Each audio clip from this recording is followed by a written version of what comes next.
BJP सरकार नहीं, वो बलात्कारी सरकार है। उसको तो बीजेपी का नाम चेंज करके बलात्कारी सरकार रख लेना चाहिए। अगर कोई आवाज नहीं उठाएगा तो हिजड़े आवाज उठाएंगे और हिजड़े इस चीज के लिए लड़ेंगे। बेटी बचाओ बेटी बढ़ाओ निकालने से ये सब कुछ नहीं होगा।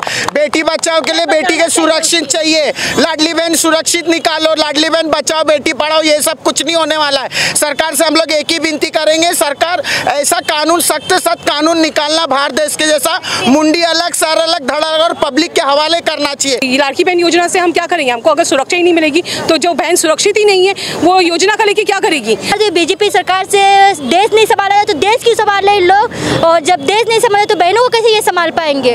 हमारी डिमांड है ऐसी सरकार को नहीं आना चाहिए। बीजेपी वाली सरकार है, वो रेपिस्ट को अपने इसमें पोजीशन देते हैं अपनी पार्टी में, वो लोग रेपिस्ट को और मतलब आगे बढ़वाते हैं।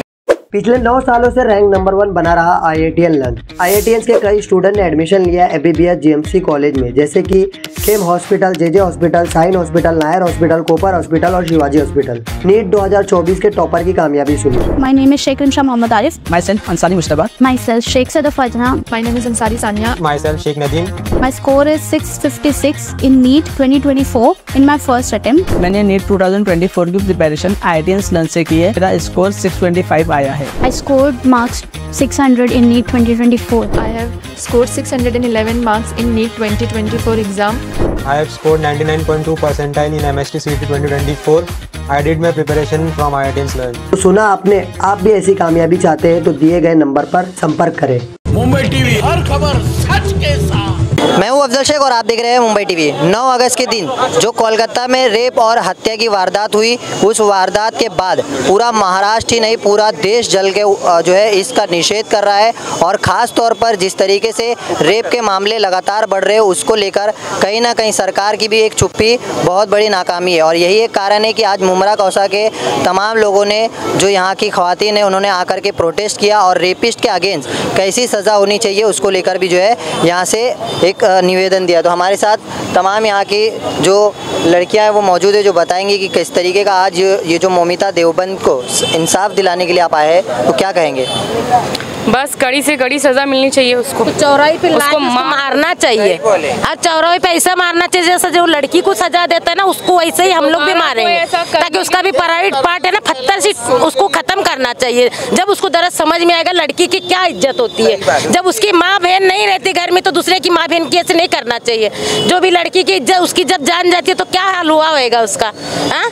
तो जब उसको भी वैसे हाल होएगा तो जब 4 देखेंगे तो 4 के बाद सामने ऐसा होएगा कि भाई हाँ मैं भी करूँगा, तो ऐसा होएगा जब वो खौफ होएगा दुनिया में। तो जिस तरीके से उस रेप हत्याकांड के बाद एक दूसरी घटना उत्तराखंड में आई जहां पर नर्स अपने घर जा रही थी, उसके साथ भी इसी तरीके का दुष्कर्म का हुआ। लगातार जो रेप के मामले बढ़ रहे, कितना डर बना हुआ है? बहुत ज़्यादा डर लगता है। मतलब शाम में अकेले नहीं जा सकते, या मतलब कभी भी अकेले जा ही नहीं सकते, चाहे शाम हो चाहे दिन हो चाहे कुछ भी हो। हमेशा कोई किसी ना किसी को अपने साथ रखो, अपने भाई को या किसी को। और हमें ये सब नहीं चाहिए, हमें जस्टिस चाहिए और हमें आज़ादी चाहिए कि हम अकेले अपना काम कर सकें और इंडिपेंडेंट रह सकें हमेशा। अच्छा, महाराष्ट्र सरकार ने एक लाडली बहन योजना बहनों के लिए लाई है, तो क्या ये ऐसी योजना से ज़्यादा ज़रूरी महिलाओं की सुरक्षा है? बहन योजना से ज़्यादा हम लोगों को ज़रूरत है लाड़की बहन जो सुरक्षा योजना की ज़्यादा ज़रूरत है। कि लाड़की बहन योजना से हम क्या करेंगे? हमको अगर सुरक्षा ही नहीं मिलेगी तो जो बहन सुरक्षित ही नहीं है वो योजना का लेके क्या करेगी? हमारे यहाँ पे योजना की ज़्यादा सुरक्षा की ज़रूरत है। आज लड़कियाँ हैं अपनी कॉलेज के प्रीमाइसेस में, स्कूल में, यहाँ तक कि अपने मोहल्ले में, अपने एरिया में कहीं भी सेफ नहीं है। तो मतलब लड़कियाँ कहाँ जाए? बेटी बढ़ाओ, बेटी पढ़ाओ, बचाओ, ये सब जो नारेबाजी नहीं करनी, इसके ऊपर काम करना चाहिए ना। हमारे यहाँ कोई कैपिटल पनिशमेंट या कोई सख्त इसके अंदर सज़ा नहीं है। इसके लिए इन दरिंदों की जो हिम्मत इतनी बढ़ गई है, क्योंकि इनको लगता है ये आज हम क्राइम करेंगे और हम कल छूट जाएंगे, बेल हो जाएगी, ज़्यादा से ज़्यादा 1 साल 2 साल ये ट्रायल केस चलते रहेगा। बस इनको ये चीज़ है ना, ये बहुत ज़्यादा कॉन्फिडेंट है, इनके अंदर गट्स आ गया ये चीज़ का, इनको खौफ नहीं है। इसके लिए ये जो चीज़ है ना, बर्बरियत दिन पे दिन बढ़ती जा रही है।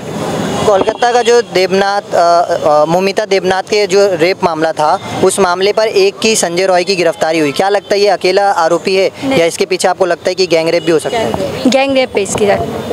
जैसे कि पहली बात तो जो पहला केस हुआ तो उस पर ही बीजेपी सरकार को एक्शन लेना चाहिए था, और नहीं लेने की वजह से आज इतने सारे हर महीने हर रोज़ केस सुनने में आता है कि कहीं पे भी रेप कर दिया गया है, कहीं हमारी बहनों को मार दिया गया है। पहली बार जो बीजेपी सरकार से देश नहीं संभाला तो देश क्यों संभाल संभाल रहे लोग, और जब देश नहीं संभाले तो बहनों को कैसे ये संभाल पाएंगे। हमारी डिमांड है ऐसी सरकार को नहीं आना चाहिए, इनको इस्तीफा देना चाहिए, इनको इस्तीफा देना चाहिए। ऐसी सरकार को हमारे को जरूरत ही नहीं है, इज्जत क्या करेंगे, हमको जरूरत ही नहीं है। नहीं उसकी खुद के बीबी नहीं रख पाए तो दूसरे की इज्जत क्या करेंगे बीबी की, इसकी बहन नहीं दे सकते तो उनको राजनीति में रहना ये नहीं है, उनको पहले हटाना चाहिए वहाँ से। हाँ, जो इंसाफ नहीं कर सकता उनको उस कुर्सी पे बैठने का कोई हक नहीं है, वो इंसाफ नहीं कर सकते, वो अपने अपने सिर्फ देखते हैं बस। तो बीजेपी के नेता है वो खुद है ना, मतलब रेपिस्ट को और आगे बढ़ावा देते हैं, नहीं वो लोग बढ़ावा देते हैं, अपना लीडर बनाते हैं, अपने इसमें पार्टी में उन लोगों को ऊपर वाली पोजीशन देते हैं। और किसका मामला बोल रहे हैं? ये सिर्फ बिल्किस का मामला नहीं, और भी जगह पे देखिए आप कि जहाँ कहीं पे भी बीजेपी वाली सरकार है वो रेपिस्ट को अपने इसमें पोजीशन देते हैं अपनी पार्टी में, वो लोग रेपिस्ट को और मतलब आगे बढ़वाते हैं। रेपिस्ट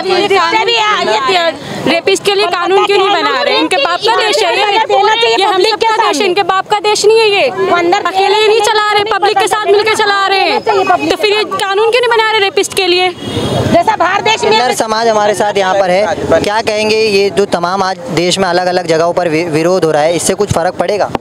बिल्कुल फर्क पड़ेगा, आवाज उठाएंगे तो फर्क क्यों नहीं पड़ेगा। बोलने वाले लोग अभी भी जिंदा है, अभी हम लोग मरे नहीं है, अभी भी हम लोग जिंदा है। अगर कोई आवाज नहीं उठाएगा तो हिजड़े आवाज उठाएंगे और हिजड़े इस चीज के लिए लड़ेंगे।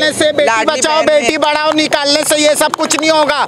बेटी बचाओ के लिए बेटी के सुरक्षित चाहिए, लाडली बहन सुरक्षित निकालो, लाडली बहन बचाओ बेटी पढ़ाओ, ये सब कुछ नहीं होने वाला है। सरकार से हम लोग एक ही विनती करेंगे, सरकार ऐसा कानून सख्त कानून निकालना, भारत देश के जैसा मुंडी अलग सर अलग धड़ और पब्लिक के हवाले करना चाहिए।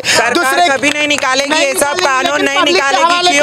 क्यों नहीं निकालेगी? क्योंकि सरकार में ही बलात्कारी लोग बैठे, ऐसे लोगों से कोई उम्मीद नहीं की जा सकती है। पहले तो उन सब लोगों को इस्तीफा देने बोलो जिन जिन के ऊपर केस है, जिन जिन के पीछे क्रिमिनल एक्टिविटी है। जो लोग क्रिमिनल है ऐसे लोगों को आप टिकट कैसे देते हो, ऐसे लोगों को आप बिठाते कैसे हो? ऐसे लोगों की वजह से आज ऐसे लोगों को मोटिवेशन मिल रहा है कि वो लोग आगे निकल कर सबका रेप कर रहे हैं। मेरी बहन ने बहुत अच्छी बात बोले कि मोदी को तो इस्तीफा देना चाहिए, अपनी कुर्सी छोड़ देना चाहिए। जब हर एक घर में बात हो रही है तो मोदी के कान तक आवाज नहीं जा रही है क्या? किसी के कान तक आवाज नहीं जा रही है? ब्रिजभूषण सिंह को पहला हटाओ, खुद असर नहीं होता है, ना खुद की माँ है ना खुद की बहन है। बीजेपी सरकार ने बलात्कारी सरकार है, बीजेपी सरकार ने वो बलात्कारी सरकार, उसको तो बीजेपी का नाम चेंज करके बलात्कारी सरकार रख लेना चाहिए। ये तमाम जिस तरीके से आपने सुना कि लोगों का विरोध प्रदर्शन था, अब इस पर ये देखना है कि किस तरीके से सरकार की आंखें खुलती है और महिलाओं और बेटियों को इंसाफ के लिए कोई जो है कानून बनाया जाता है। कैमरामैन नाविद कुरैशी के साथ दर्शक, मुंबई टीवी।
अरे जोर जोर से, अरे